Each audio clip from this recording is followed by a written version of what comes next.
બોલો શ્રી મહાવીર સ્વામી ભગવાન.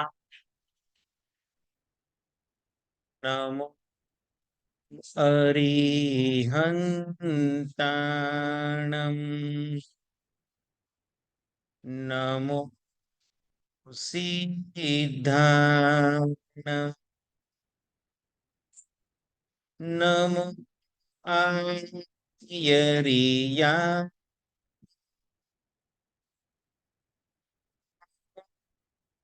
ઉવચાયાણમ. નમો લોએ સવ સા એસો પંચ નમુકારો સવ પાવપણાસનો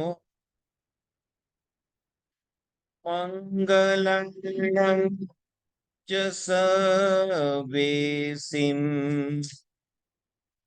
પઢમં હવૈ મંગલ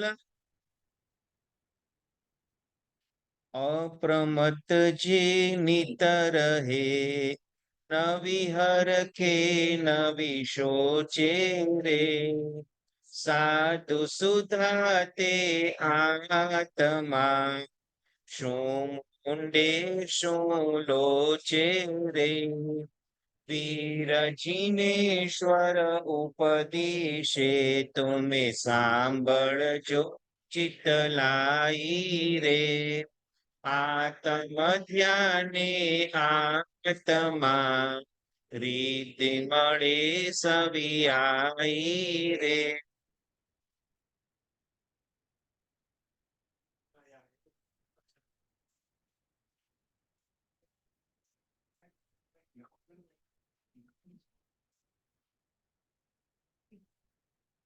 શાશ્વતી આંબલી લોડીનો મંગલમય 5મો દિવસ, સાધુ પદની આરાધનાનો દિવસ.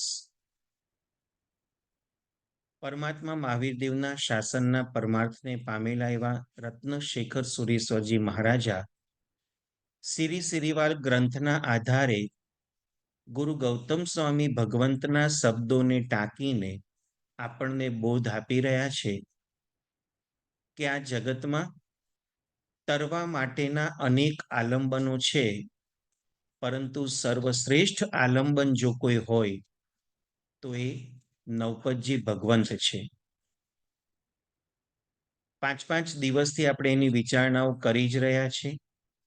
રોજે રોજ સ્વાધ્યાયની અંદર અલગ અલગ પદના શું મહત્વ એની વિચારણા ચાલે છે, અને દરેક પદની અંદર ધ્યાન કરવા દ્વારા આપણી અંદર રહેલા તે ગુણો ઉજાગર થાય એ માટેનો એક મંગલ પ્રયાસ આપણે કરવાનો છે.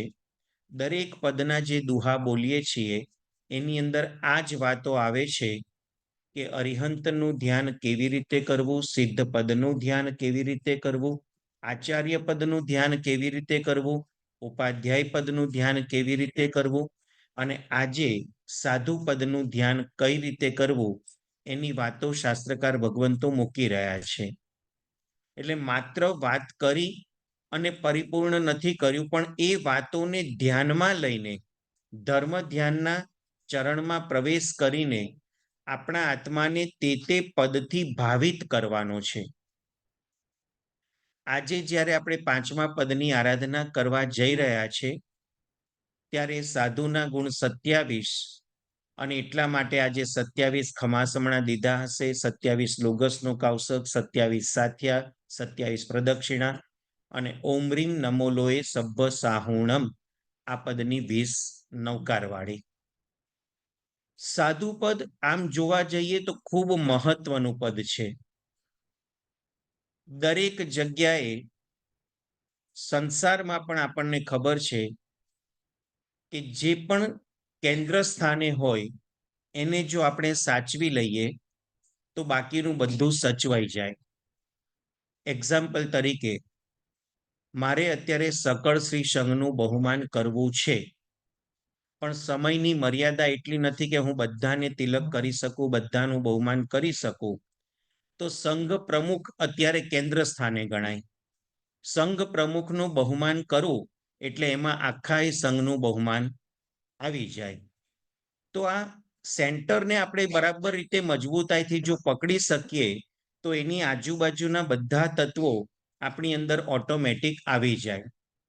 તો અહીંયા શાસ્ત્રકાર ભગવંતો બતાવી રહ્યા છે પંચ પરમેષ્ઠી ભગવંતો એ દરેક પદો, દરેક પરમેષ્ઠી ભગવંતો પોતપોતાના રીતે કેન્દ્ર સ્થાને છે. સૌથી પહેલું પદ અરિહંત પદ જોયું. હોલ યુનિવર્સ એની અંદર 99 પદની જે દિવ્ય ઉર્જાઓ ફેલાયેલી છે, દિવ્ય ચેતનાઓ ચારે બાજુ ફેલાયેલી છે, એનું સેન્ટર જો કોઈ હોય, એનું કેન્દ્ર હોય તો અરિહંત તત્વ છે. અરિહંત પદમાંથી નીકળતી ઉર્જાઓ એનાથી જ સિદ્ધ પદ મળે, એનાથી જ આચાર્ય પદ મળે, એનાથી જ ઉપાધ્યાય પદની સમજણ મળે અને એનાથી જ સાધુ પદની સમજણ મળે. અને આમે આપણે સિદ્ધ ચક્રની પૂજા કરીએ છીએ, સેન્ટરમાં કયું પદ આવે? અરિહંત પદ. સૌથી પહેલા અરિહંત પદની પૂજા કરીએ. નાનું સિદ્ધ ચક્ર ભગવંત હોય કે મોટા સિદ્ધ ચક્રના યંત્ર હોય, પણ એના સેન્ટરમાં, કેન્દ્રમાં અરિહંત તત્વ.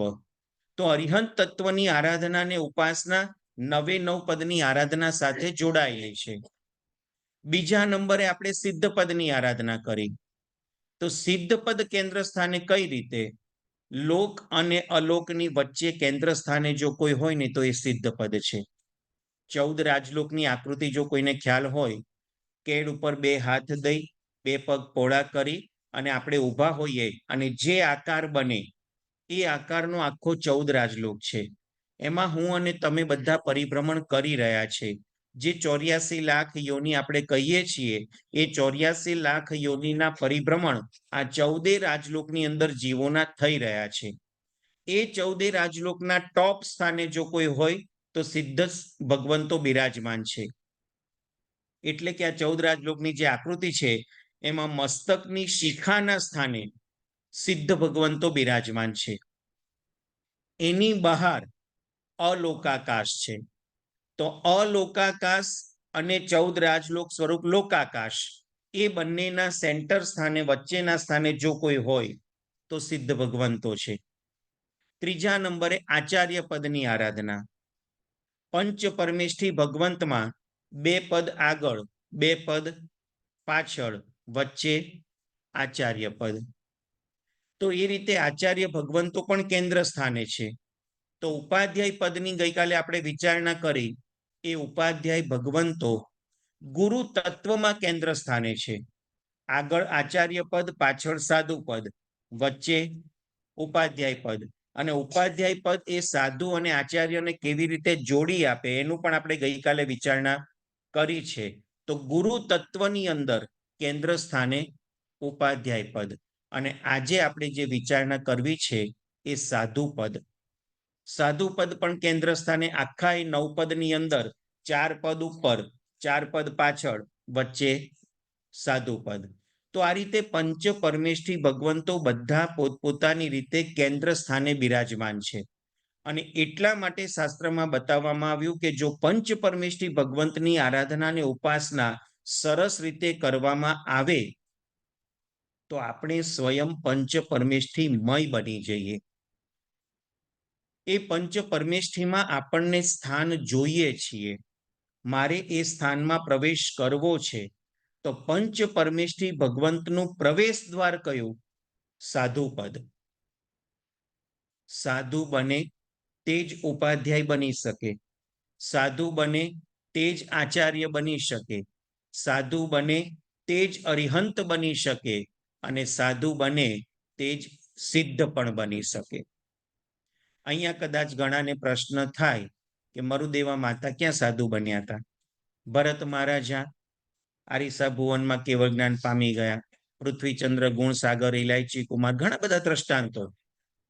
પરંતુ પુણ્યશાળી આ મહાપુરુષોનો ઇતિહાસ જો આપણે તપાસીએ અને એમના પૂર્વ ભવની વિચારણા કરીએ, એક મરુદેવા માતાને બાદ કરી બાકીના દરેક પુણ્યાત્માના પૂર્વ ભવની વિચારણા કરીએ તો પૂર્વ ભવમાં એમને સાધુ પદની આરાધના એટલી બધી ઉત્કૃષ્ટ રીતે કરી હતી, એટલી ઉત્કૃષ્ટ રીતે પાડી હતી કે જેના કારણે એ જ ભવમાં મોક્ષે પહોંચી શકે એવી યોગ્યતા પ્રગટ થઈ ગઈ હતી.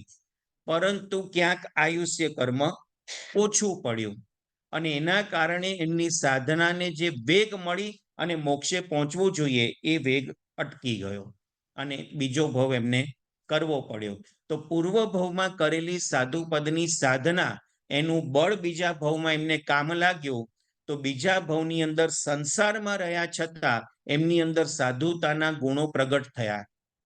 આજે ભરત મહારાજા ભલે ચક્રવર્તી હતા, પણ ચક્રવર્તીપણામાં પણ અરીસાની સામે જોતા જોતા અનિત્ય ભાવના, અસરણ ભાવનાની અંદર ભાવધારામાં આગળ વધવું આ કોઈ સામાન્ય વાત નથી. હું અને તમે નાના હતા ને આટલા મોટા થયા ત્યાં સુધી અરીસાની સામે જોતા આવ્યા. કેટલી વાર અનિત્ય ભાવ પ્રગટ થયો, કેટલી વાર અસરણ ભાવ પ્રગટ થયો કે નાના હતા ત્યારે કેવા સરસ ગાલ દેખાતા હતા, અત્યારે કરચલી પડી ગઈ, ચાલો હવે સંસાર છોડી દઈએ, બહુ થયું, હવે ક્યાં સુધી રહેવાનું. નાના હતા ત્યારે કાળા ભમ્મર હતા, અત્યારે ધોળા ફક થઈ ગયા, પણ અંદરથી કોઈ સળવળાટ થતો નથી. એ જ બતાવે છે કે આપણી પૂર્વ ભવમાં સાધુ પદની સાધનામાં ક્યાંક કચાશ રહી ગઈ છે, ક્યાંક સરસ રીતે આરાધના અને સાધના કરવાનું ચૂકી ગયા છે. તો હવે આ ભવમાં તો જાગ્રત થવું જ પડશે. જ્યારે આ ભરત મહારાજા, પૃથ્વીચંદ્ર ગુણસાગર, ઇલાયચી કુમાર, આ બધાની પૂર્વ ભવની સાધનાઓ જો વિચારીએ તો એવી બધી ઉત્કૃષ્ટ કક્ષાની હતી કે આ ભવની અંદર માત્ર નિમિત્ત ભાવે કોઈક નિમિત્ત બનવાનું એમને જરૂરી હતું. બાકી ઉપાદાન ભાવે એમના આત્માની યોગ્યતા પરિપક્વ થઈ ગઈ હતી અને એ આત્માની પરિપક્વતાના કારણે બહારથી ખાલી એક નિમિત્ત મળી ગયું કે આંગળીમાંથી વીંટી સરકી ગઈ અને એમના મનના પરિણામો બદલાયા કે એક આંગળીમાં રહેલી વીંટી ઓછી લાગે છે, બાકીની 99 આંગળીમાં વીંટી છે, છતાં આંગળી કેટલી અડવી અડવી લાગે છે.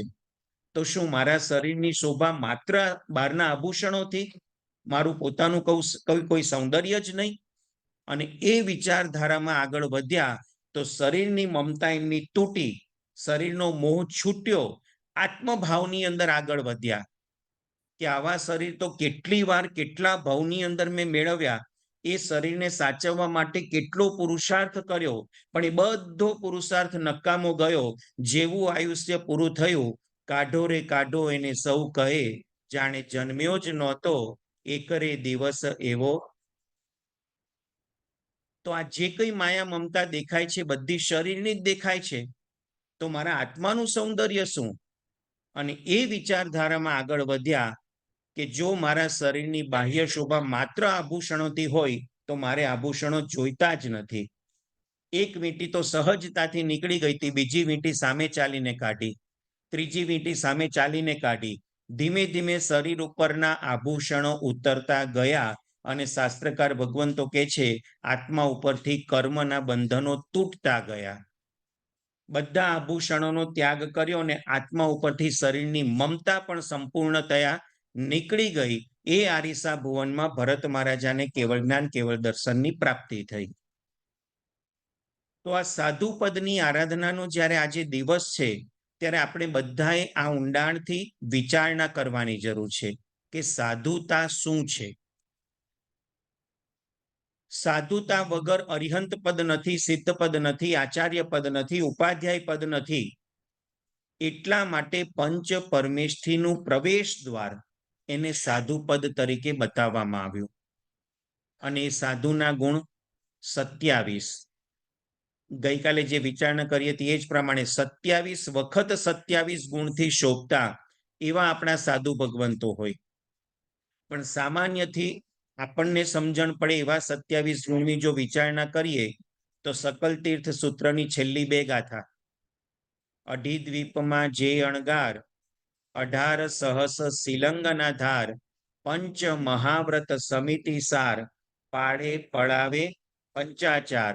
અને છેલ્લી ગાથા, બાહ્ય અભ્યંતર તપૌજ માળ, તે મુનિ વંદો ગુણમણિમાળ, નિત નિત ઉઠી કીર્તિ કરું, જીવ કહે ભવસાયર તરું. અઢી દ્વીપની અંદર વિચરણ કરતા પૂજ્ય સાધુ સાધ્વીજી ભગવંતો, એને નજર સામે લાવીને એમના ધ્યાનની અંદર આપણે પ્રવેશ કરવાનો છે. અઢી દ્વીપ પ્રમાણ ક્ષેત્ર એને મનુષ્ય ક્ષેત્ર કહેવામાં આવે છે. જંબુદ્વીપ જેમાં આપણે અત્યારે રહીએ છીએ એમાં ત્રણ મુખ્ય ક્ષેત્ર, ભરત ક્ષેત્ર, ઐરાવત ક્ષેત્ર અને મહાવિદ્ય ક્ષેત્ર, જ્યાં પરમાત્માનું શાસન ચાલે છે, જ્યાં સાધુ સાધ્વીજી ભગવંતો વિચરણ કરી રહ્યા છે. એ સિવાયના હિમવંત ક્ષેત્ર, હિરણ્યવંત ક્ષેત્ર વગેરે ઘણા બધા ક્ષેત્ર છે કે જે અકર્મ ભૂમિ તરીકે શાસ્ત્રમાં દર્શાવવામાં આવી છે, જ્યાં કોઈ પ્રકારનો ધર્મ પ્રવર્તતો નથી, કોઈ પ્રકારના સાધુ સાધ્વીજી ભગવાનનું વિચરણ નથી. ત્યાં માત્ર કલ્પવૃક્ષ છે અને ત્યાંના મનુષ્ય કે તિર્યંચો યુગલિક તરીકે ઉત્પન્ન થાય, યુગલિક તરીકે પોતાનું જીવન પરિપૂર્ણ કરે અને કાળ કરીને દેવલોકમાં જાય. એથી સવિશેષ એ ક્ષેત્રની કોઈ મહત્તા નથી. મહત્તા છે તો ભરત, ઐરાવત ને મહાવિદ્ય ક્ષેત્રની, કારણ અહીંયા ધર્મ પ્રવર્તી રહ્યો છે. ભલે તીર્થંકર ભગવંતો સદેહે હાજર હોય કે ન હોય, પણ પ્રભુનું શાસન અહીંયા પ્રવર્તી રહ્યું છે. અને એ શાસનનો મુખ્ય આધાર સ્તંભ જો કોઈ હોય તો એ સાધુ ભગવંતો છે. સાધુ શબ્દ જેટલી વાર બોલું એટલી વાર સાધ્વી જેને કનેક્ટ કરવાના. અહીંયા સાધુતા શબ્દથી સાધુ સાધ્વી બંનેને લેવામાં આવ્યા છે. એટલે દરેક જગ્યાએ જ્યાં જ્યાં સાધુ શબ્દ આવે છે એ માત્ર સાધુ ભગવંત માટેનો નથી, પણ પ્રભુની આજ્ઞા મુજબ જે પુણ્યશાળી મહાપુરુષો પંચ મહાવ્રતનું બરાબર પાલન કરી અને પોતાનું જીવન ગુજારી રહ્યા છે, એવા તમામ પરમ વંદનીય, પરમ પૂજનીય સાધુ સાધ્વીજી ભગવંતોને ધ્યાનમાં લેવાના છે. તો આ ત્રણ ક્ષેત્ર આપણા જંબુદ્વીપની અંદર, પછી લવણ સમુદ્ર આવે, પછી ધાતકી ખંડ આવે. ધાતકી ખંડમાં પણ ભરત, ઐરાવત ને મહાવિદ્ય, પણ એ બંને બાજુ હોય. અત્યારે બહુ જૈન જ્યોગ્રાફીમાં આગળ નથી વધતો, પણ સમજણ ખાલી આપું છું અઢી દ્વીપ કોને કહેવાય. તો ધાતકી ખંડની અંદર પૂર્વના વિભાગમાં અને પશ્ચિમના વિભાગમાં બંને બાજુ ભરત ક્ષેત્ર, બંને બાજુ ઐરાવત ક્ષેત્ર, બંને બાજુ મહાવિદ્ય ક્ષેત્ર. એટલે જંબુદ્વીપનો એક ભરત ક્ષેત્ર, ઐરાવત ધાતકી ખંડના બે ભરત ક્ષેત્ર. એ જ રીતે એના પછી કાળોદધી સમુદ્ર અને એના પછી પુષ્કરવર દ્વીપ. પુષ્કરવર દ્વીપમાં પણ ભરત, ઐરાવત ને મહાવિદ્ય, એમાં પણ બબ્બે. એટલે ટોટલ 5 ભરત ક્ષેત્ર, 5 ઐરાવત ક્ષેત્ર અને 5 મહાવિદ્ય ક્ષેત્ર. એને કર્મ ભૂમિ કહેવામાં આવે છે. જેને થોડો ઘણો પણ અભ્યાસ હશે, થોડું ઘણું જ્ઞાન હશે, એને ખબર હશે જગચિંતામણી સૂત્રની છેલ્લી ગાથા પનરસ, એની અંદર 15 કર્મભૂમિનો ઉલ્લેખ બતાવવામાં આવ્યો છે. તો 15 કર્મભૂમિ કઈ? તો આ રીતે જંબુદ્વીપની 3 કર્મભૂમિ, ધાતકી ખંડની 6 અને પુષ્કરવર દ્વીપની 6. આ રીતે ટોટલ 15 કર્મભૂમિ છે અને 30 અકર્મભૂમિ છે. તો આ 15 કર્મભૂમિની અંદર વિચરણ કરતા પૂજ્ય સાધુ સાધ્વીજી ભગવંતો એ અઢી દ્વીપ પ્રમાણ ક્ષેત્ર કહેવાય. અઢી દ્વીપ એટલા માટે, જંબુદ્વીપ આખો, ધાતકી ખંડ આખો, એટલે 2 દ્વીપ થયા. દ્વીપ એટલે આઈલેન્ડ. ચારે બાજુ પાણી હોય અને વચ્ચે જમીનનો ભાગ હોય જેને આપણે આઈલેન્ડ કહીએ. તો આપણા જંબુદ્વીપની ચારે બાજુ ફરતો લવણ સમુદ્ર મોટો રહેલો છે, એટલે આપણે જંબુદ્વીપ એક આઈલેન્ડ ઉપર રહીએ છીએ. લવણ સમુદ્ર પછી ધાતકી ખંડ આવે, એના પછી કાળોદધી સમુદ્ર આવે. તો કાળોદધી સમુદ્રની અંદરના ભાગમાં ધાતકી ખંડ ચારે બાજુ આખો ફેલાયેલો છે, એટલા માટે ધાતકી ખંડ નામનો બીજો આઈલેન્ડ. એના પછી કાળોદધી સમુદ્ર પછી પુષ્કરવર દ્વીપ આવે અને એના પછી પુષ્કરવર સમુદ્ર આવે. તો પુષ્કરવર સમુદ્રની અંદરના ભાગમાં પુષ્કરવર દ્વીપ આવેલો છે, એ ત્રીજો આઈલેન્ડ. એટલે આમ તો 3 આઈલેન્ડ થાય, પરંતુ પુષ્કરવર દ્વીપ જે છે એ એટલો બધો મોટો ને એટલો બધો પહોળો છે કે પુષ્કરવર દ્વીપની બરોબર વચ્ચે મોટી પર્વતમાળા આવેલી છે, જેને માનુષોત્તર પર્વત કહેવામાં આવે. એ પર્વતમાળાની બહારના ભાગમાં મનુષ્યના જન્મ મરણ થતા નથી, અંદરના ભાગમાં જ મનુષ્યના જન્મ મરણ થાય. એટલા માટે પુષ્કરવર દ્વીપને અડધો ગણવામાં આવ્યો. બહારના અડધા ભાગની કોઈ વેલ્યુ નથી, કારણ કે ત્યાં ધર્મ પણ પ્રવર્તતો નથી અને ત્યાં મનુષ્યના જન્મ મરણ પણ નથી. પશુ પક્ષીના જન્મ મરણ તો અસંખ્ય દ્વીપ અને સમુદ્ર સુધી છે. એટલે મનુષ્ય ક્ષેત્ર અઢી દ્વીપ પ્રમાણ એટલા માટે ગણાય કે જંબુદ્વીપ આખો, ધાતકી ખંડ આખો અને પુષ્કરવર દ્વીપ અડધો. તો 2 આખો ને 1 અડધો, જેને આપણે ગુજરાતીમાં શું કહીએ? અઢી. તો અઢી દ્વીપ પ્રમાણ મનુષ્ય ક્ષેત્ર, એના એક છેડાથી બીજા છેડા સુધીનું ટોટલ ડિસ્ટન્સ 45 લાખ યોજનનું છે. એટલે મનુષ્ય ક્ષેત્ર 45 લાખ યોજનનું ગણાય. એની બહારના ભાગમાં મનુષ્ય જઈ શકે, પાછો આવી શકે, પરંતુ જન્મ મરણ ન થાય. ઘણી વખત શાસ્ત્રોમાં એવું આવે છે, આપણે જે સાધુ પદની આરાધના કરવા અત્યારે વિચારણા કરી રહ્યા છે, એ સાધુ ભગવંતો મહાવિદ્ય ક્ષેત્રમાં વર્તમાન કાળે, કારણ કે ભરત ક્ષેત્રના ઈરાવત ક્ષેત્રમાં અત્યારે તીર્થંકર ભગવંતો હાજર નથી, એટલે સાધુઓની શક્તિઓ ક્ષીણ થઈ ગઈ છે.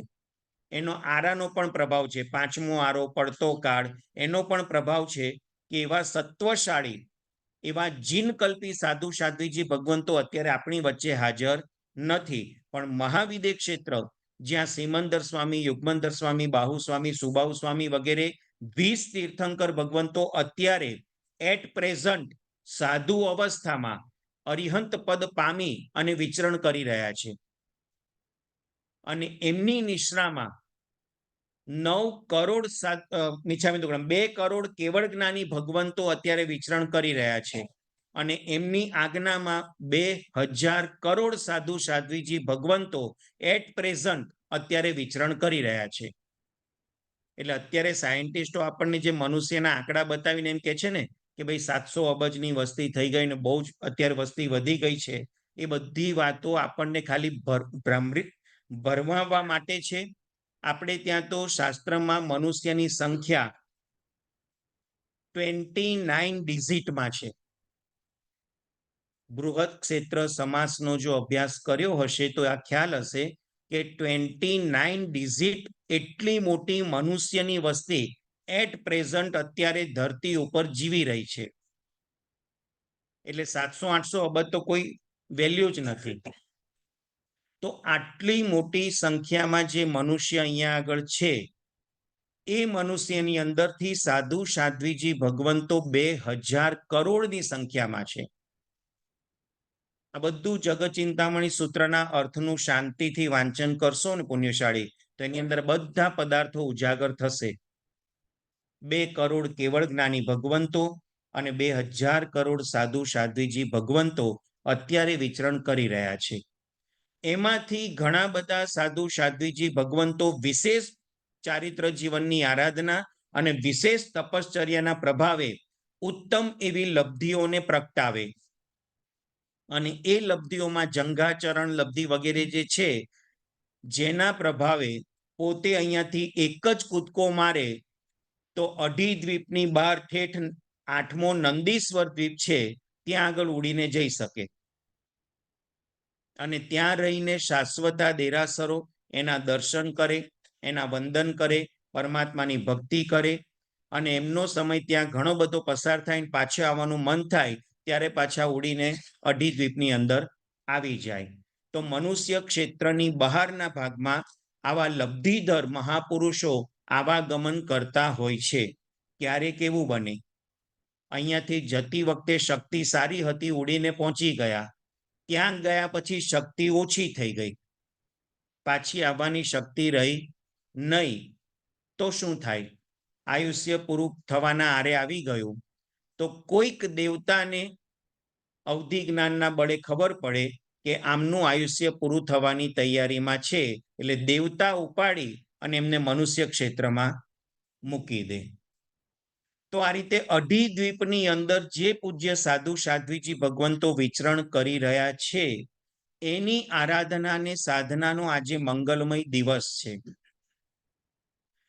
ગૌતમ સ્વામી ભગવંતે એક શ્લોકની અંદર સરસ વાત મૂકી છે, સવ્વાસુ કર્મ ભૂમિસુ, એટલે સર્વ કર્મ ભૂમિની અંદર બિરાજમાન પૂજ્ય સાધુ સાધ્વીજી ભગવંતો વિહરંતે ગુણ ગણેહિમ સંજુતે, ઉત્તમ એવા ગુણો સાથે જે સાધુ સાધ્વીજી ભગવંતો વિચરણ કરી રહ્યા છે, કુત્તે મુત્તે જાય, જે 3 ગુપ્તીથી ગુપ્ત છે, 4 કશાયથી મુક્ત છે, એવા સાધુ પદનું ધ્યાન મુનિરાય નિષ્ઠીય કસાએ, એવા મુનિનું ધ્યાન આપણા સંસાર સાગરને પાર પમાડે છે.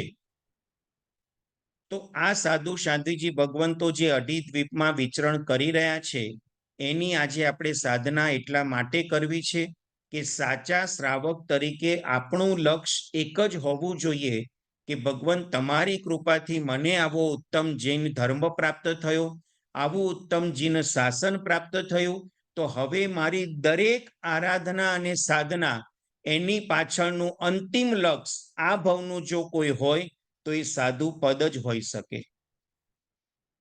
હું તમારા દર્શન કરું, તમારી પૂજા કરું, તમારા સ્તવન ગાઉં, જે પણ કરું છું એનાથી મારા ચારિત્ર મોહનીય કર્મનો ક્ષય થાય અને આ જ ભવમાં મને સાધુ પદની પ્રાપ્તિ થાવ.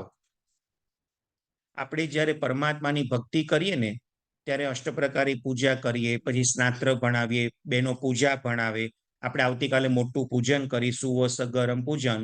આ દરેક વખતે જ્યારે મંત્રો બોલાય, શ્લોકો બોલાય, પછી પૂજા કરવાનો અવસર આવે ને ત્યારે થાળી વગાડીએ. થાળીમાં કેટલા ડંકા વાગે?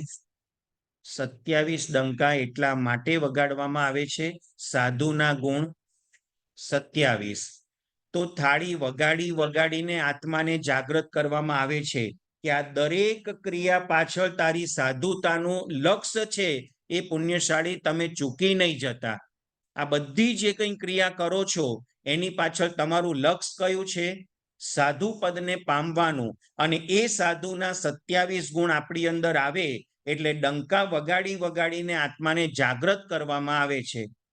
પણ અફસોસ, અત્યાર સુધીમાં કેટલા ડંકા તૂટી ગયા, કેટલી થાળીઓ નંદવાઈ ગઈ, હજી સુધી અંદર કઈ સળવળાટ થતો.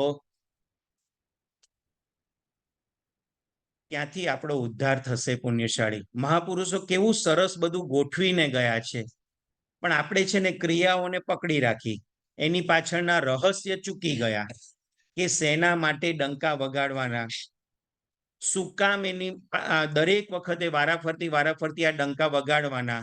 એક જ લક્ષ્ય કે મારી આ દરેક ક્રિયા સાધુતાને સમર્પિત હોય.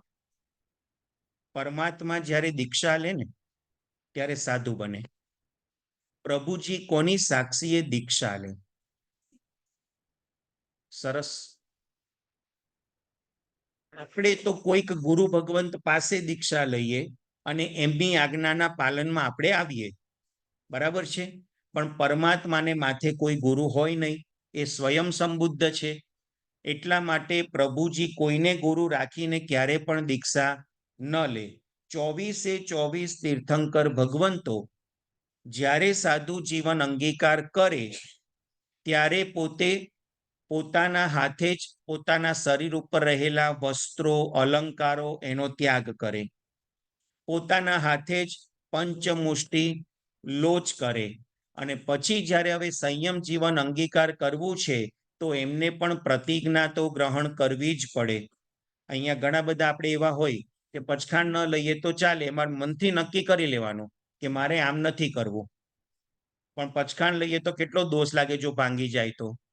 આવી મેન્ટાલિટી છે ને આપણી. પચખાણનો લાભ એટલો બધો છે કે ક્યારેક અજાણતા પચખાણ તૂટી જાય તો દોષ ઓછો છે, પણ પચખાણ લેવાનો લાભ વધારે છે. પણ આપણી મેન્ટાલિટી એવી કે ના, હું રાત્રે ખાઈશ નહીં, પણ મને રાત્રિ ભોજન ત્યાગનું પચખાણ તો લેવાય. પરમાત્મા સ્વયં કેટલા મનથી મજબૂત હતા, એમનામાં ક્યાંય ઢીલાસ હતી, કચાસ હતી? છતાં પ્રભુજી જ્યારે દીક્ષા લે ત્યારે પોતે પ્રતિજ્ઞા ગ્રહણ કરે.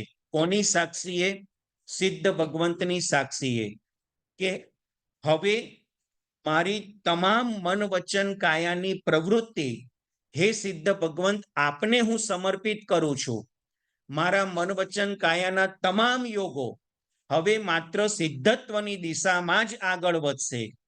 એ સિવાયની કોઈ પણ સંસાર સંબંધી વિચારણાઓ પણ નહીં થાય, વચનો પણ નહીં બોલાય અને પ્રવૃત્તિ પણ નહીં થાય. અને એટલે નમો સિદ્ધાણં કહી અને કરીમી ભંતેનો પાઠ પરમાત્મા ઉચ્ચારણ કરે, જે અત્યારે સામાયિક લેતી વખતે હું અને તમે બોલીએ છીએ, બરાબર છે. પણ આપણા બોલવામાં અને પ્રભુના બોલવામાં ફેર એટલો હોય કે પરમાત્મા ભંતે શબ્દ ન બોલે, આપણે શું બોલીએ? કરેમી. જ્યારે પરમાત્મા પોતે ભગવાન છે એટલે એમને ભંતે શબ્દ બોલવાનો હોય નહીં. કરેમી સામાયમ સાવજ્યમ જોગમ પચક્ખામી. પછી આપણે બોલીએ જાવ નિયમમ, જ્યાં સુધી હું નિયમમાં છું ત્યાં સુધી સામાયિક કરીશ. પછી 48 મિનિટ થશે એટલે પારી લઈશ. પણ પરમાત્મા તે જાવત જીવ સામાયિક હોય, એમને તો હવે આ શરીર જ્યાં સુધી છે ત્યાં સુધી સામાયિકમાં જ રહેવાનું. જેટલા પણ પુણ્યશાળી અત્યારે દીક્ષા અંગીકાર કરે એને પણ જાવત જીવા એ શબ્દ આવે, જાવ નિયમમ શબ્દ ન આવે. તો પરમાત્મા કરેમી સામાયમનો પાઠનું ઉચ્ચારણ કરી અને સંયમ જીવન અંગીકાર કરે. એક બીજી વાત અહીંયા વિચારણામાં આવે છે કે કોઈક કરોડપતિ અબજોપતિ પિતા હોય, સરસ મજાનો બિઝનેસ એસ્ટાબ્લિશ કરેલો હોય, કોઈ જાતની તકલીફ ન હોય, સારામાં સારી ઇન્કમ ચાલુ હોય, સારામાં સારો બિઝનેસ ચાલુ હોય, એને ત્યાં દીકરાનો જન્મ થાય તો એ દીકરો પિતાની સંપત્તિનો વારસદાર બને કે ન બને? બરાબર છે. એ દીકરો ગ્રો અપ થયો, એને ખબર પડી દેશ દુનિયાનો વ્યવહાર શું ચાલે છે, અને પિતાની આટલી બધી અફાટ સંપત્તિ ને સમૃદ્ધિ, એનો એકમાત્ર વારસદાર હું છું, તો એ દીકરાનો આનંદ કેવો હોય? આપણને પ્રભુના વારસદાર બનવાનો આનંદ ખરો? આપણા આત્માને પૂછો. જે સૂત્ર દ્વારા પરમાત્માએ દીક્ષા અંગીકાર કરી એ જ સૂત્ર બેઠે બેઠું કોઈ પણ શબ્દોના ફેરફાર વગર આપણને મળ્યું, અને એ જ સૂત્રના ઉચ્ચારણ સાથે આપણે સામાયિક કરીએ, પૌષધ કરીએ, પ્રતિક્રમણ કરીએ, બધી ક્રિયાઓ કરીએ. આ સૂત્રના વારસદાર આપણે બન્યા એનો આપણને આનંદ કેટલો? બોલવા ફાટે ફટફટાટ બોલી જઈએ. એની અંદર શું ભાવ આવે છે, શું મર્યાદાઓ બતાવવામાં આવી છે કે મારે હવે સામાયિક પ્રતિક્રમણ પૌષધમાં શું નથી કરવાનું, કયા કયા દોષોને ટાળવાના છે, કયા કયા પાપોથી મુક્ત થવાનું છે, એની કોઈ વિચારણા આપણે કરીએ? કહું છું ને, આપણે બધા વ્યવહારથી એટલું બધું ધર્મની ક્રિયાઓમાં જોડાયા છીએ. સવારથી સાંજ સુધી આપણા કદાચ 5, 7, 8, 10 કલાક આ ધર્મ ક્રિયાઓમાં પસાર થતા હશે. સારી વસ્તુ છે, એને ક્રિટિસાઇઝ નથી કરતો, એ ખરાબ નથી, પણ એના દ્વારા જે પ્રાપ્ત કરવાનું છે એ લક્ષ્ય આપણે ચૂકી ગયા, અને એના કારણે જે ઉત્તમ ફળ આના દ્વારા મળવું જોઈએ એ આપણે ચૂકી ગયા. કેમ? પ્રભુએ પુણ્ય શ્રાવકને યાદ કર્યા. એ વખતે એના સિવાય બીજું કોઈ સામાયિક જ નહીં કરતું હોય ને, કે કોઈક હશે કરવા વાળું, 1-2 જણ તો હશે ને. પ્રભુજીના શાસનમાં સમવસ્ત્રણમાં પરમાત્મા પોતે બિરાજમાન છે, અને જ્યારે કોઈક એવા સામાયિક પદની વાત ચાલતી હશે ત્યારે પ્રભુજીએ પુણ્ય શ્રાવકનું સામાયિક યાદ કર્યું પોતે સમવસ્ત્રણમાં, કે સામાયિક તો પુણ્ય શ્રાવકનું. અને શ્રેણિક રાજા, જે મગધ દેશનો રાજા, એને પરમાત્માએ જ્યારે કીધું કે તું હવે અહીંયાથી મરીને નરકમાં જવાનો છે, ત્યારે એના નિવારણના ઉપાય તરીકે એને પરમાત્માને પ્રશ્ન કર્યો કે ભગવાન, હું એવું શું કરું કે મારી નરક ગતિ ટળી જાય? પરમાત્મા કે ન ભૂતો ન ભવિષ્યતિ.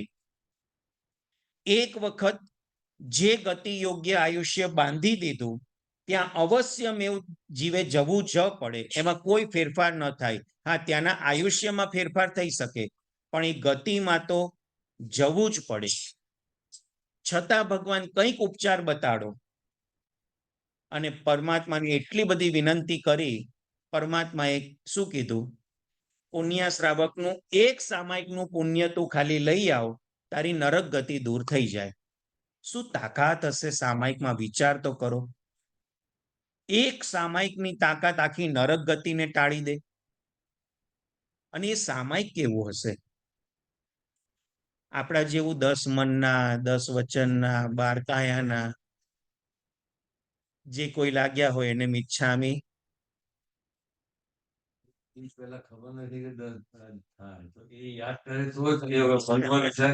જી, આપની વાત બરાબર સાચી છે. પણ એ યાદ થાય ક્યારે કે એની જિજ્ઞાસા પહેલા તો જાગૃત થવી જોઈએ કે મનના દોષ કયા છે, વચનના દોષ કયા છે, કાયાના દોષ કયા છે. આ સમજણ આપણે પહેલા મેળવીએ અને એ સમજણ પૂર્વક જો સામાયિક થાય તો ભલે પુણ્યના લેવલમાં તો ન આવે, પણ અત્યારે જે લેવલમાં છે એનાથી તો લેવલ અપ થાય ને આપણું. પણ આટલી પણ જાણવાની જિજ્ઞાસા કેટલાને? ના, એ ત્યાં પુરુષાર્થ કામ કરે, બધી જગ્યાએ પુણ્યને અડાડવાનું નહીં. જો ગઈકાલે કંઈક પરમ દિવસે પણ મેં વાત કરી હતી, માં છે ને એ રોટલી દાળ ભાત શાક બનાવીને ભાણું પીરસીને મૂકી દે, પછી ખાવાની મહેનત તો દીકરાએ કરવી પડે કે નહીં? પછી એવું કે મારું પુણ્ય હશે, મારું પેટ ભરાઈ જશે, હાથ જોડીને બેસી રહે. ચાલે? હા, એટલે દરેક જગ્યાએ પુણ્યને આગળ નહીં કરવાનું. પુણ્યશાળી પુરુષાર્થ પણ એટલો જ જરૂરી છે. હા, પુણ્ય અને પુરુષાર્થ અથવા તો પાપ અને પુરુષાર્થ આ બે ભેગા થાય ને, કોમ્બિનેશન થાય ને ત્યારે પરિણામ મળે. એકલો પુરુષાર્થ પરિણામ ન આપે, એટલું કર્મ પણ પરિણામ નથી આપતું. કર્મ અને પુરુષાર્થ બેનું કોમ્બિનેશન થાય પછી સારું કર્મ કે ખરાબ કર્મ બંને હોઈ શકે, પણ એ બંનેનું કોમ્બિનેશન જ પરિણામ આપે. અત્યારે હું 1 કલાક બોલું છું, મારું ગળું સુકાય છે. કલાક પૂરો થયો, મને ખૂબ તરસ લાગી, ગળું સુકાયું, અંદરથી ખૂબ ઈચ્છા થઈ કે મને પાણી મળે તો સારું. અને રોજ જે મારી નજીકમાં રહે છે, મને ઓળખે છે, બધાને ખબર છે કે હિતેશભાઈ તરત પાણી જોઈએ, એટલે કોઈકે વ્યવસ્થા કરીને મને પાણીનો ગ્લાસ આપ્યો, મારી તરસ છીપાઈ જાય? એટલો તો પુરુષ જો પુણ્ય હતું એટલે પાણી મળ્યું, બરાબર છે. પણ પીવાનો પુરુષાર્થ કરીશું તો જ તરસ છીપાશે. એટલે પરિણામ ક્યારે મળશે? પુણ્ય અને પુરુષાર્થ બે ભેગા થયા તો પરિણામ મળશે, બરાબર છે. એટલે આપણી વાત હતી કે સામાયિક, એક સામાયિક પુણ્ય શ્રાવકનું એવું ઉત્તમ હતું કે જેના દ્વારા શ્રેણિક રાજાની નરક ગતિ ટળી જાય. વાત ઇતિહાસ ઘણો બધો છે, આપણી મૂળ વાત સાધુતાની છે કે સાધુ પદની સાધના શું છે? તો પરમાત્મા સ્વયં જ્યારે કરેમી ભંતેનો પાઠનું ઉચ્ચારણ કરે ત્યારે એ મન વચન કાયાના તમામ યોગોને સાવધ્ય પ્રવૃત્તિમાંથી નિવૃત્ત કરી દે. કોઈ પણ પ્રકારની સાવધ્ય એટલે પાપ દોષ લાગે એવી પ્રવૃત્તિ હવે હું નહીં કરું, એના પચખાણ ગ્રહણ કરી લે. ખાલી પ્રવૃત્તિ નહીં કરું એટલું નહીં, નહીં કરાવું, એટલે કોઈને ઉપદેશ આપીને પણ નહીં કરાવવું, અને કરતા હશે એની અનુમોદના પણ નહીં કરું. આ 3 વસ્તુને જો ગંભીરતાથી આપણે વિચારીએ તો એ પાઠનું મહત્વ શું છે આપણને ખબર પડે. કરેમી ભંતે પાઠ આમ જોવા જાઉં તો સાવ નાનકડો 2 ગાથાનો પાઠ, એની ઉપર મહાપુરુષોએ 12,000 શ્લોક પ્રમાણ વિવેચન કરેલું છે.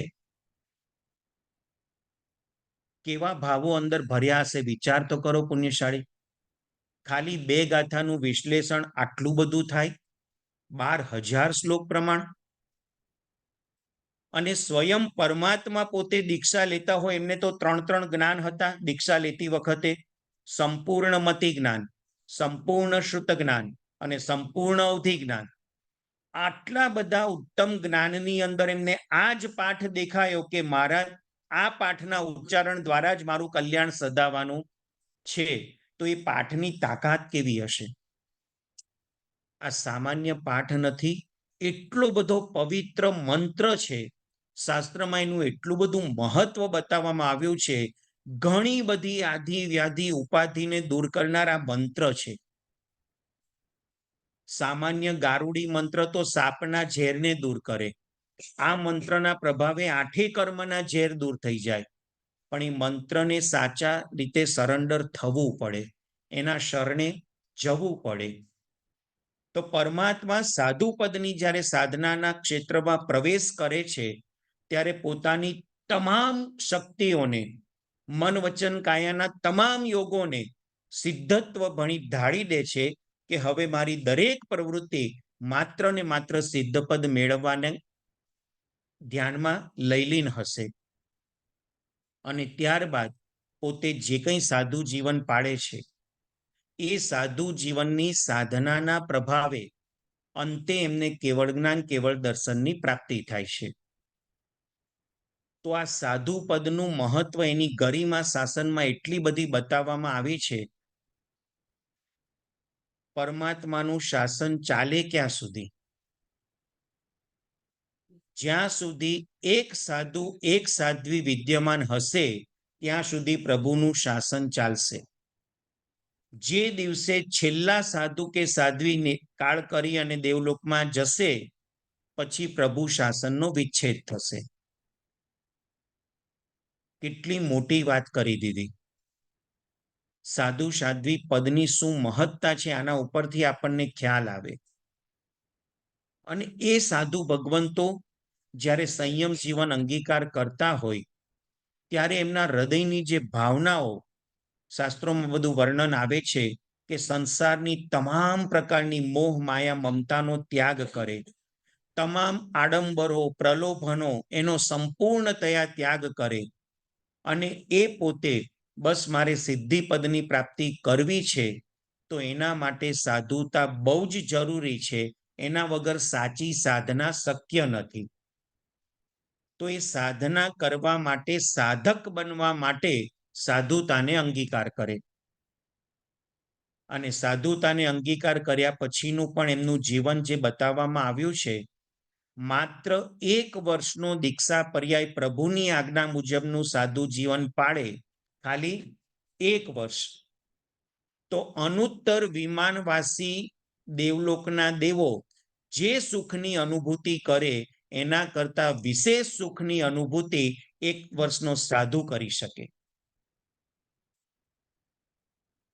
આમ આપણે પ્રેક્ટિકલ જોવા જાવ તો કેવું કષ્ટમય જીવન.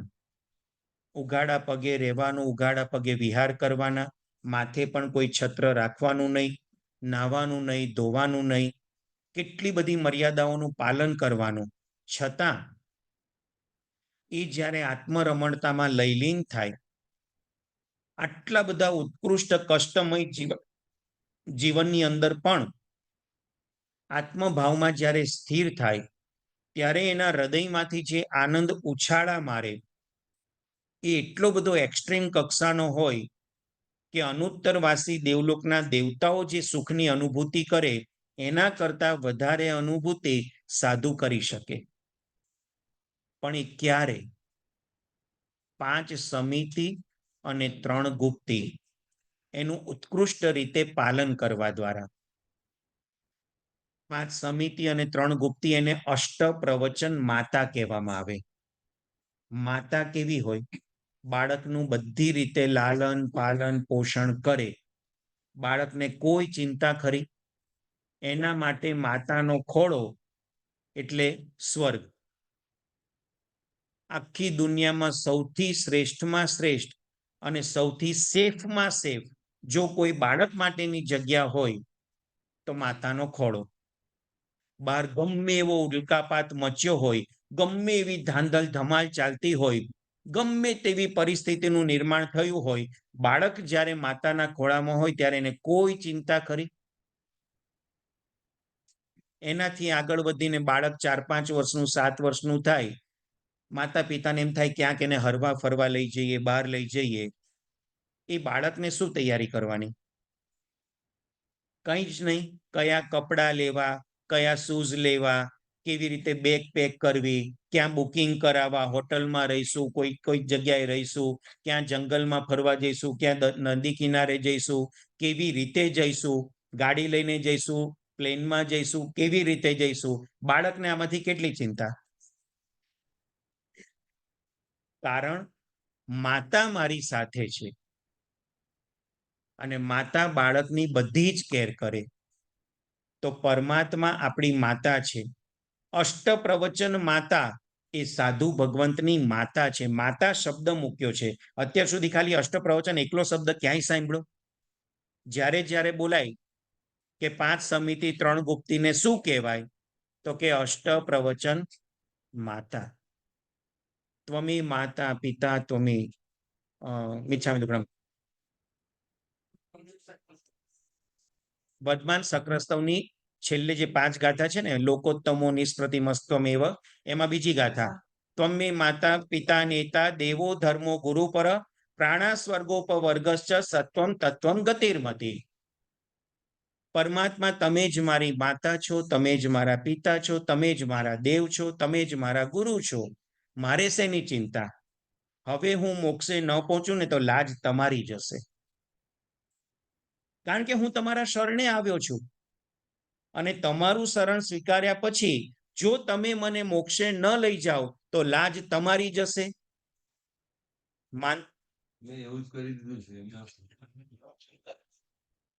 જો આપણું સાચું શરણું કોને કહેવાય? કે પ્રભુની આજ્ઞાનું સંપૂર્ણતયા પાલન કરીએ તો આપણે શરણે કહેવાઈએ. સૌથી પહેલી આજ્ઞા સંયમ જીવન અંગીકાર કરવું.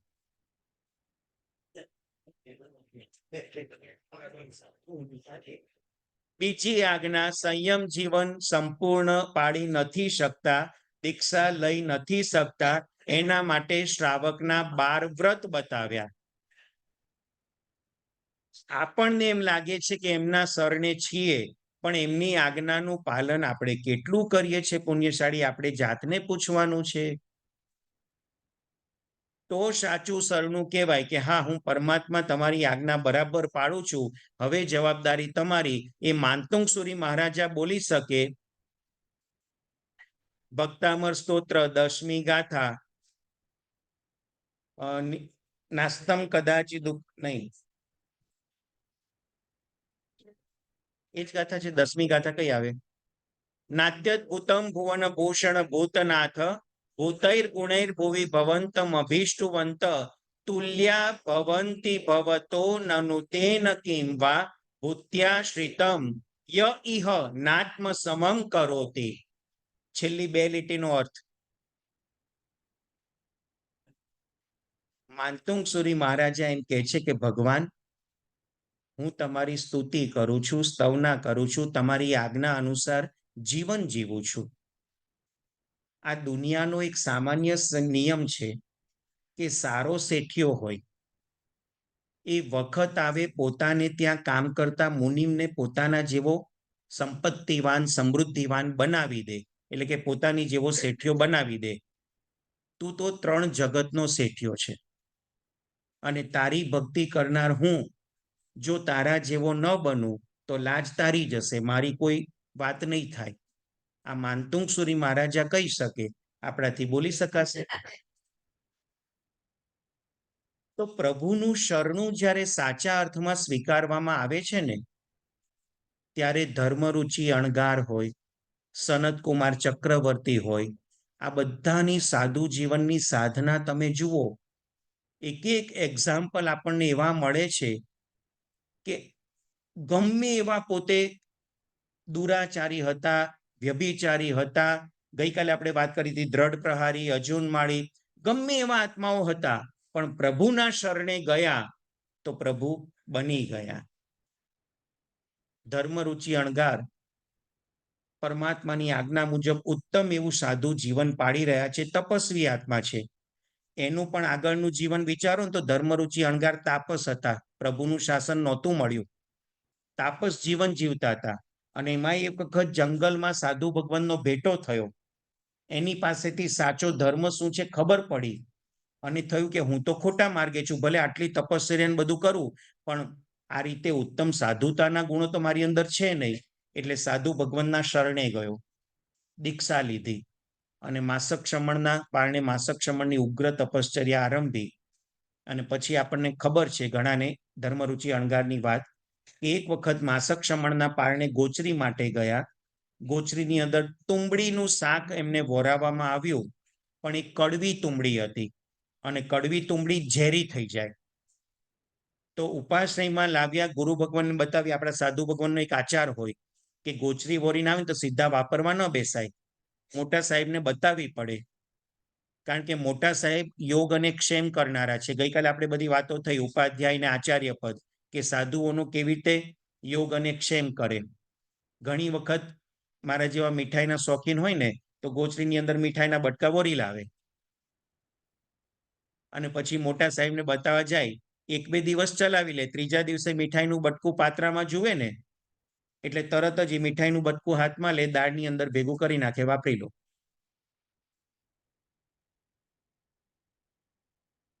ગુરુ ભગવંતને ખ્યાલ આવી ગયો કે આ શાક ઝેરી થઈ ગયું છે અને જો એ વાપરવામાં આવશે તો શરીરમાં ઝેર વ્યાપી જશે. એટલે ધર્મરુચિ અણગારને કહી દીધું કે આને પલઠવી દો, આ વાપરવાનું નથી. પલઠવવા માટે ગયા. જ્યાં આગળ નિર્દોષ ભૂમિ જોઈ અને શાક પલઠવવાની શરૂઆત કરી, હજી તો ટીપા 2 ટીપા નીચે પડ્યા હતા, ત્યાં આજુબાજુમાં રહેલી જંગલી કીડીઓ એ શાકની ગંધથી ખેંચાઈ આવી અને ટીપું જે પડ્યું હતું એને ખાવા માંડી. પણ ઝેરી શાક હતું, કીડીઓ તરફડીને મરી ગઈ. અને આ ધર્મરુચિ અણગારને થયું ખાલી 1-2 ટીપા નીચે પડ્યા છે અને આટલી બધી કીડીઓનો સંહાર થઈ ગયો, હું આટલું બધું પાત્ર ભરેલું શાક જો પલઠવી દઈશ તો શું થશે? કેટલા જીવો મારા કારણે બિચારા મરણને શરણ થઈ જશે. અને જે હૃદયમાં કરુણા ભાવ ઉત્પન્ન થયો, એમને થયું કે જો હું વાપરીશ ને તો હું એક જ કાળ કરી જઈશ અને નીચે પલઠવી દઈશ તો કેટલા જીવો બિચારા મરણ પામી જશે. અને આ કરુણા ભાવ, આ દયા ભાવ એમના હૃદયમાં પ્રગટ્યો. એમને ત્યાં ને ત્યાં સાગારિક અણસણ સ્વીકારી લીધું, બધું શાક પોતે જ આરોગી ગયા અને પ્રાણ પંખેરું ઉડી ગયું. સાધુ ભગવંતો સાધના કેવી કરે? આ પારિષ્ઠા પનિકા સમિતિનું પાલન હતું. આપણી મૂળ વાત પાછી, હું ક્યારેક છે ને સાઈડ ટ્રેકમાં જતો રહું તો લઈ આવજો મને ખેંચીને પાછો. હિતેશભાઈ વાત અહીં કરતા હતા ને અહીં ક્યાં પહોંચી ગયા? અષ્ટપ્રવચન માતા, એ અષ્ટપ્રવચન માતામાં ઇરિયા સમિતિ, ભાષા સમિતિ, એષણા સમિતિ, આદાન ભંડ મત્ત નિખેમણા સમિતિ, પારિષ્ઠાપનિકા સમિતિ, મન ગુપ્તિ, વચન ગુપ્તિ અને કાય ગુપ્તિ. એમાં પારિષ્ઠાપનિકા સમિતિનું પાલન કરવા માટે ધર્મરુચિ અણગાર ગયા હતા. પારિષ્ઠાપનિકા સમિતિ એટલે આપણા શરીરમાંથી જે મળ, મૂત્ર, મેલ વગેરે નીકળે એનું યોગ્ય જગ્યાએ પલઠવવાનું, કે નિર્દોષ ભૂમિ હોય, એનાથી બીજો કોઈ દોષ લાગે નહીં અને આપણા પણ મળમૂત્ર 48 મિનિટમાં સુકાઈ જાય. જો 48 મિનિટથી વધારે શરીરનો મેલ, શરીરનો પરસેવો, નાકમાંથી નીકળેલું લીંટ, મોઢામાંથી નીકળેલું થૂક, મળમૂત્ર કંઈ પણ બાકી રહી જાય, 48 મિનિટમાં સુકાય નહીં, તો એની અંદર અસંખ્યાતા સમૂર્છિમ પંચેન્દ્રિય મનુષ્યની ઉત્પત્તિ થવા માંડે, કે જે અસંખ્ય સમૂર્છિમ મનુષ્યનો સંહાર કરી નાખે. એટલા માટે સાધુ ભગવંત માટે આચાર મર્યાદા પારિષ્ઠાપનિકીની મૂકવામાં આવી કે એના દ્વારા એ નિર્દોષ સાધુ જીવન જીવી શકે. પહેલા નંબરની ઇરિયા સમિતિ, ગમે ત્યાં જવું હોય, આવવું હોય, મન વચન કાયાના કોન્સન્ટ્રેશન પૂર્વક, ઉપયોગ પૂર્વક કોઈ જીવની હિંસા ન થાય એ રીતે જવાનું આવવાનું. જીનકલ્પી સાધુ ભગવંતો માટે વાત મૂકી છે કે જીનકલ્પી સાધુ ભગવંતો વિહાર કરીને જંગલમાંથી પસાર થતા હોય, આજુબાજુ ઘાસ વગેરે વનસ્પતિકાયના જીવો ઉગી ગયા હોય અને સામાન્ય પગની દંડી જ ખાલી વિહાર કરવા માટે ક્લિયર હોય, એમાંથી વિહાર કરીને જાય છે ને સામે જંગલી પશુ આવી જાય, આજુબાજુ ક્યાંક ઝાડ ઉપર ચડી જાય, ક્યાંક અંદર જતા રહે તો એનાથી બચી શકાય. પરંતુ એ સાધુ ભગવંત વનસ્પતિકાયની વિરાધના કરવા તૈયાર થાય નહીં, પોતાનું જીવન ભલે સમર્પિત થઈ જાય, સિંહના મુખનો કોળિયો બની જવા તૈયાર, પણ વનસ્પતિકાયના જીવની હિંસા કરવા તૈયાર. આ ઇરિયા સમિતિનું પાલન હતું. પ્રભુ પણ જ્યારે વિહાર કરતા હોય ત્યારે આ મર્યાદાને બરાબર રીતે પાળે. ઇરિયા સમિતિના ઉપયોગ પૂર્વક એક એક ડગલું આગળ વધે, 3.5 હાથ ભૂમિનું પ્રમાર્જન કરતા કરતા આગળ વધે. આજે આપણે જે કંઈ આવાગમન કરીએ છીએ એમાં આવું કંઈ ધ્યાન રાખી શકીએ ખરા?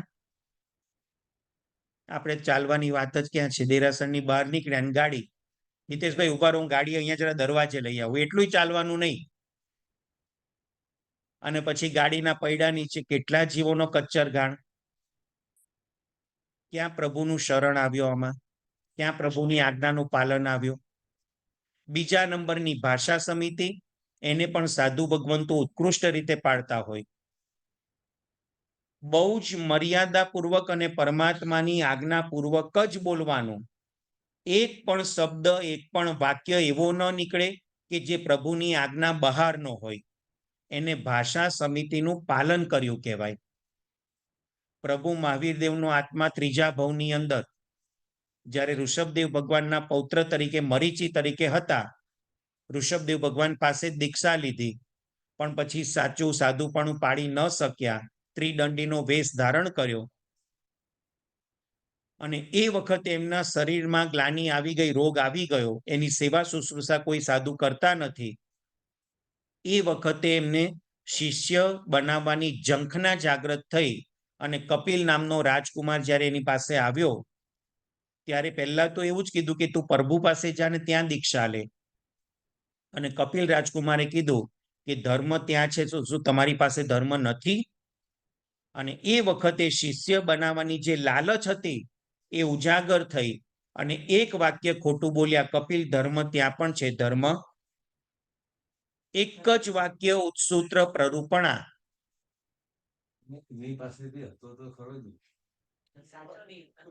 સાચો નહોતો. ધર્મ તો બધા, સિંહ પોતે મારીને ખાય છે તો એને પેટમાં ભૂખ છે તો મારીને ખાય છે, તો એના ભોજન માટે એ પણ ધર્મ કરે છે, પણ એ સાચો નથી. એટલે ધર્મ પ્રભુજી પાસે જેવો હતો એવો તો એની પાસે હતો જ નહીં. અને અહીંયા પાપદોષ વાળું કાર્ય હતું, ત્યાં નિર્દોષ કાર્ય હતું.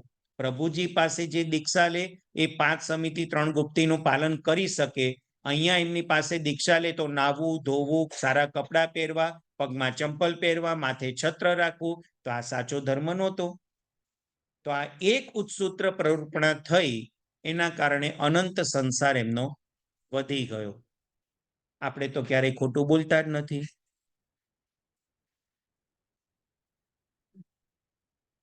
એ તો પ્રભુને આટલું બધું પ્રાયશ્ચિત આવે, કઈ આપણને થોડું આવે. પરમાત્માએ ભૂલ કરી તો એમને આટલું બધું પનિશમેન્ટ મળે. અમારું નહીં, આપણું.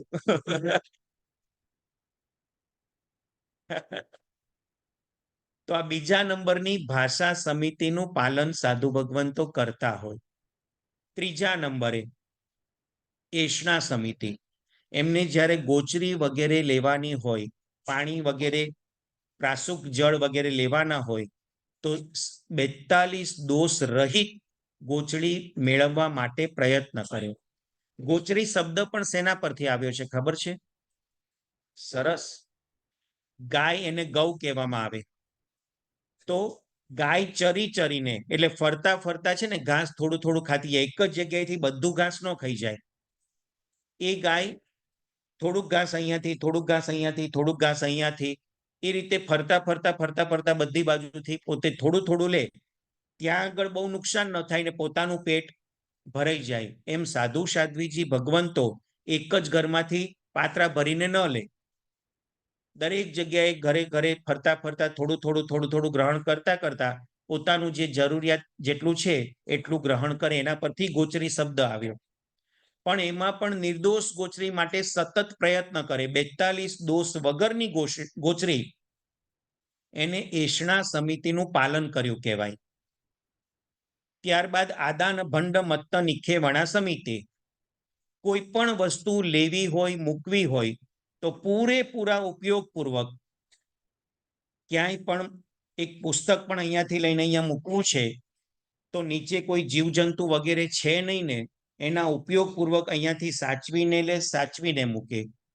કોઈ પણ એમને કપડાં વગેરે ઉપયોગમાં લેવાના હોય તો એનું બરાબર પડીલેહણ કરી, એની અંદર ક્યાંય જીવજંતુ ભરાયેલા નથી ને, એનાથી એ જીવજંતુની હિંસા મારાથી થઈ ન જતી ને, એના ઉપયોગપૂર્વક પોતે કપડાં પણ ગ્રહણ કરે. તો આ રીતે એમના સાધુ જીવનની જરૂરિયાતની જે પણ વસ્તુઓ હોય એને લેવી, મૂકવી, પહેરવી, ઓઢવી બધાની અંદર આદાન ભંડ મત્ય નિખેવાણા સમિતિના ઉપયોગપૂર્વક બધી વસ્તુ લેવાની ને મૂકવાની. અને એનાથી આગળ વધીને પારિષ્ઠાપરિકા સમિતિ, જેની આપણે વિચારણા પહેલા કરી લીધી. તો આ 5 સમિતિ એમના માટે ખૂબ મહત્વની છે.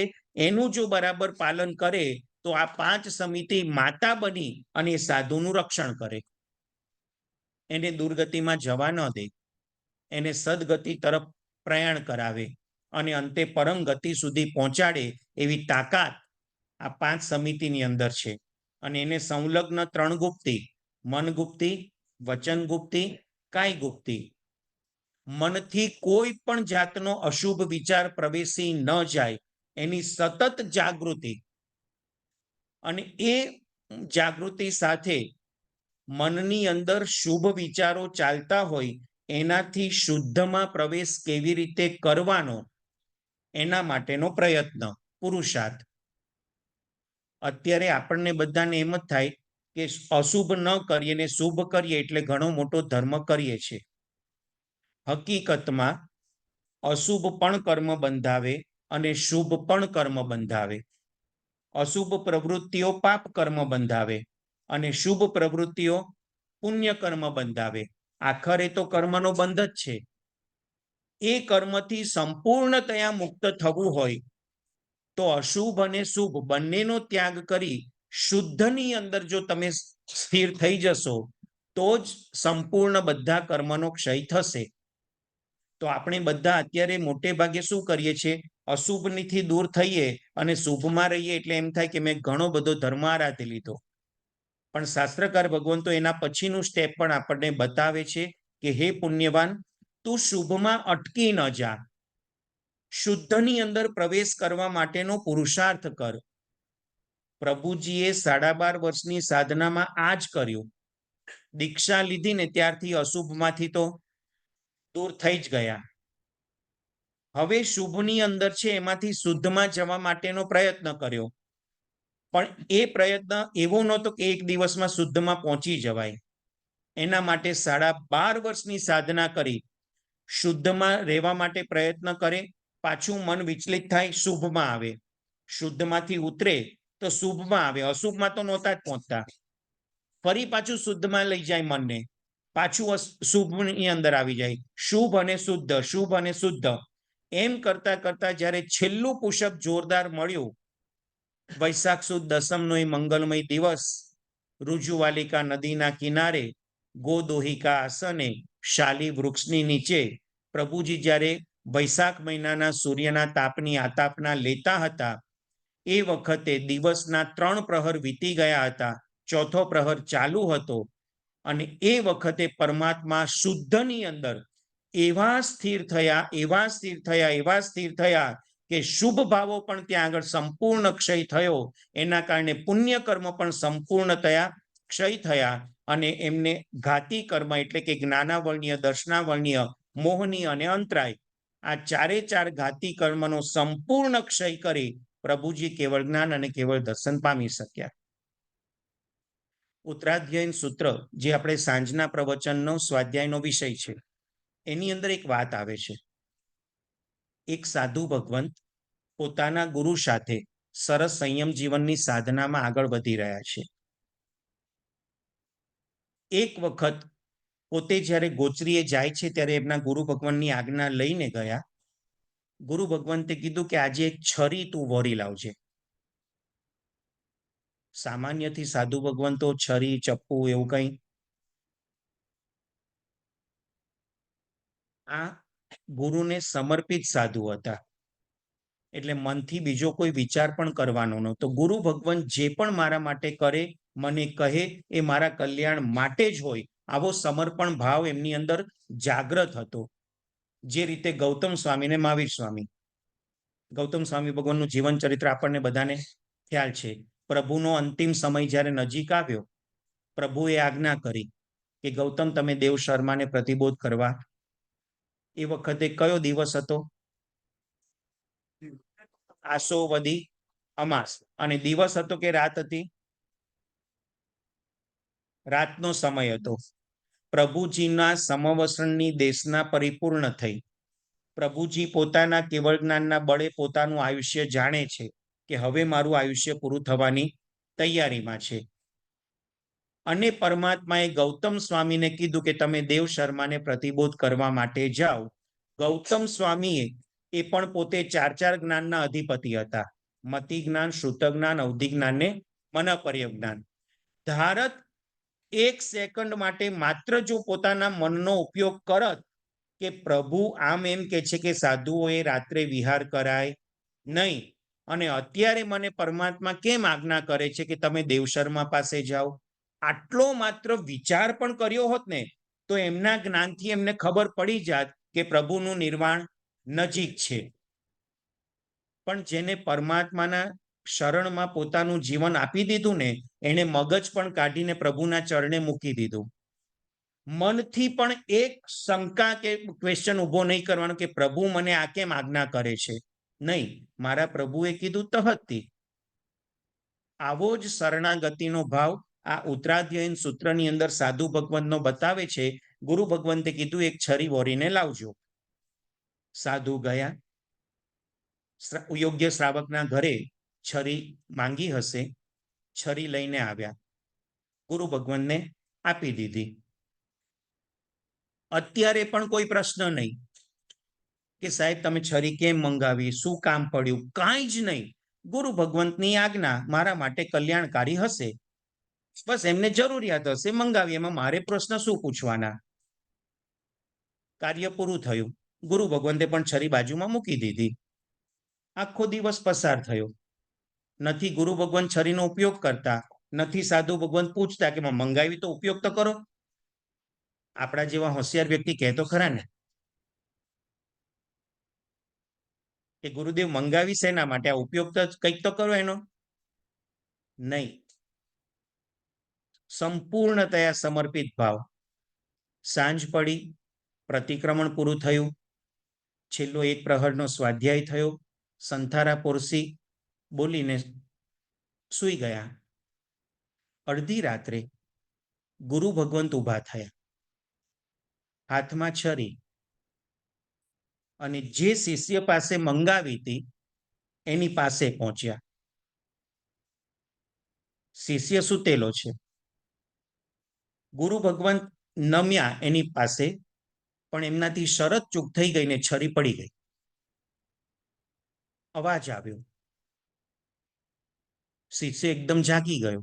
ઓ, ગુરુદેવ મારી પાસે ઊભા છે, અવાજ કેમ આવ્યો? જોયું તો છરી. છરી હાથમાં લીધી, ગુરુદેવને આપી, સૂઈ ગયો.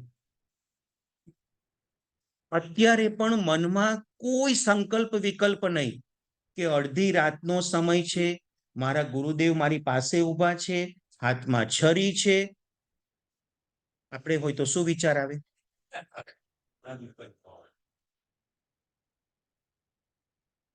શાંતિથી સૂઈ ગયા. ગુરુ ભગવંતે પણ થોડો સમય જવા દીધો. જોયું કે શિષ્ય હવે ઘસઘસાટ સૂઈ ગયો છે. એની પાસે ગયા. ફરીથી એ જ છરી હાથમાં છે. નમી અને શિષ્યની ગળાની નસ ગુરુ ભગવંતે અહીંથી કાપી. શિષ્યને ખ્યાલ આવી ગયો, પણ છતાં આંખ ખોલીને જોયું ગુરુ ઊભા છે, પાછો સૂઈ ગયો. હજી પણ કોઈ પ્રશ્ન નહીં. વિચારો ગુરુનું સમર્પણ કેવું છે સાધુ ભગવાનનું, સાધુઓનું કલ્યાણ કેવી રીતે થાય. ગુરુ ભગવાન સતત એના માટે ચિંતામાં હોય. આટલી બધી પરિસ્થિતિનું નિર્માણ થયું. ગળામાંથી લોહીની ધાર છૂટી છે. થોડોક સમય થયો. ગુરુ ભગવંતે કંઈક આમ કરીને આંગળી લગાડી અને લોહી નીકળતું બંધ કર્યું. અને પછી ગુરુ ભગવંત પણ પોતાના સ્થાને પહોંચી ગયા. શિષ્ય થયું કે મારા ગુરુદેવ છે, એમને જે કરવાનું હશે કર્યું હશે, હું સૂતો છું. હવે પણ કોઈ પ્રશ્ન નહીં. સવાર થયું. રોજની પ્રવૃત્તિ અનુસાર પ્રતિક્રમણ, પડીલેહણ બધી ક્રિયાઓ ચાલુ થઈ. દિવસ ઉગી ગયો. અત્યારે પણ શિષ્ય પ્રશ્ન નથી પૂછતો કે ગુરુદેવ રાત્રે તમે શું કામ મારી પાસે આવ્યા, શું કામ મને અહીંયાથી લોહી કાઢ્યું, શું કારણ હતું, કોઈ પ્રશ્ન નહીં. ગુરુ ભગવંતથી ન રહેવાયું અને એને શિષ્યને કીધું કે તને કઈ મનમાં શંકા નથી થતી, તને કઈ પ્રશ્ન નથી કે મેં આ કાર્ય શું કામ કર્યું? એનો એક જ જવાબ, મારા ગુરુ મારા માટે જે પણ કરે મારા કલ્યાણ માટે હોય. પછી ગુરુ ભગવંતે કીધું કે મારા જ્ઞાનમાં એવું દેખાયું હતું કે પૂર્વ ભવની અંદર કોઈક જીવ તારો વેર લેવા માટે આજે રાત્રે આવવાનો છે અને એ તારું લોહી પીવાનો છે. તો મને ખ્યાલ આવ્યો, ઉપયોગ મૂક્યો તો એ જીવ અત્યારે સાપના રૂપમાં છે અને એ સાપ તારું લોહી ચૂસવા માટે આજે રાત્રે આવવાનો હતો. હવે જો એ તારે ડંખ મારીને લોહી ચૂસે તો એનું ઝેર તારા શરીરમાં પહોંચી જાય અને તું મરણને શરણ થઈ જાય. એટલે મેં તારું લોહી પાત્રામાં ઝીલી લીધું. પાછી ઔષધિ મારી પાસે હતી, એનાથી લોહી બંધ પણ કરી દીધું. એ પાત્રું દરવાજા પાસે મૂકી દીધું. સાપ આવ્યો, લોહી પીધું, જતો રહ્યો. સાધુનું સમર્પણ કેવું હોય, એની સાધના શું હોય? મનની ગુપ્તી, આપણી જે મુખ્ય વાત હતી 5 સમિતિ ને 3 ગુપ્તી, મનથી પણ કોઈ અશુભ વિચારો કરવાના. કેવું એ સાધુ જીવન હશે, કેવી એ સાધના હશે? વચન ગુપ્તી, વચનથી પણ શક્ય હોય ત્યાં સુધી સાધુ સાધ્વીજી ભગવંતો પ્રાય મૌન પાડે, કંઈ પણ અક્ષર બોલે નહીં, અને બોલવાનું જ થાય તો ભાષા સમિતિના ઉપયોગ પૂર્વક બોલે.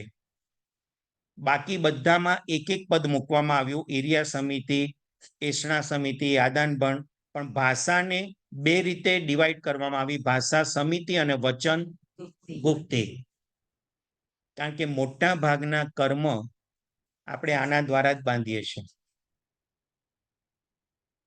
બહુ નાનો હતો ને ત્યારે કોઈક જગ્યાએ વાંચ્યું હતું કે હાડકા વગરની જીભ ભલભલાના હાડકા તોડી નાખવા માટે કેપેબલ છે, જો એનો ઉપયોગ કરતા ન આવડે તો. અને હકીકત છે, કદાચ છે ને ફ્રેક્ચર થયું હોય ને એના ડાઘા પણ 5-10 વર્ષે જતા રહે, પણ કોઈના અશુભ વચનો, ખરાબ બોલ, કડવા વેણ જો આપણા કાનમાં પડી ગયા તો 25 વર્ષ સુધી પણ આપણને યાદ હોય કે આ વ્યક્તિએ મને આમ કહી ગઈ હતી. વચન ગુપ્તીનું પાલન સાધુ ભગવંતો એટલી ઉત્કૃષ્ટ ભાવથી કરે કે શક્ય હોય ત્યાં સુધી કોઈ પણ સંસારની વાતચીતો, આપણે ગયા હોય તો કોઈ સંસાર સંબંધી વાતચીત વગેરે કાંઈ કરવાનું નહીં, અને કદાચ વાત કરવી પડે તો પ્રભુની આજ્ઞા અનુસાર સંયમ જીવનની એમની અભિવૃદ્ધિ થાય, આપણને પણ ધર્મમાં કેવી રીતે આગળ વધારવા એની જ વાતો એમની પાસે હોય. અને કાયાની ગુપ્તી, એટલે કે કાયાને પણ કંટ્રોલમાં રાખવી, સેજ પણ ખોટું હલનચલન નહીં. એક આંગળી પણ હલાવવી પડે તો સંયમ જીવનની સાધના માટે જ આંગળી હલાવવી, એ સિવાય આંગળી પણ હલાવવાની નહીં. એટલે ખોટી ઉઠબેસ, ખોટું આવાગમન સાધુ ભગવંતો કરે નહીં.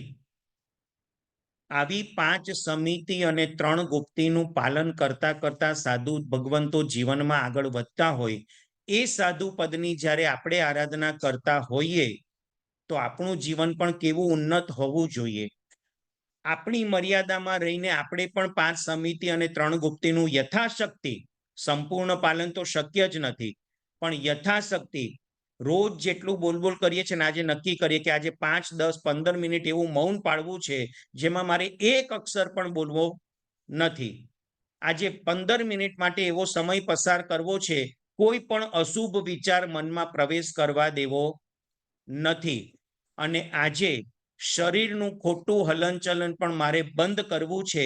આજે મારી 15 મિનિટ, અડધો કલાક એવો જાય કે એકદમ સ્થિર થઈ અને માત્ર હું આત્મ ધ્યાનની અંદર લયલીન બનું, શરીરને પણ ખોટું હલનચલન કરાવવું નથી. આ રીતનું કાર્ય કરીશું ને તો સાધુ પદની આરાધના સાર્થક ગણી કહેવાશે. સમિતિ મર્યાદાપૂર્વક ઉપયોગ કરવો અને ગુપ્તી એટલે સંપૂર્ણતયા એને નિષેધ કરવો, બંધ કરવો. ભાષા સમિતિ તો મર્યાદાપૂર્વક બોલવું, વચન ગુપ્તી મૌન પાળવું. ઈર્યા સમિતિ ઉપયોગપૂર્વક આવાગમન કરવું,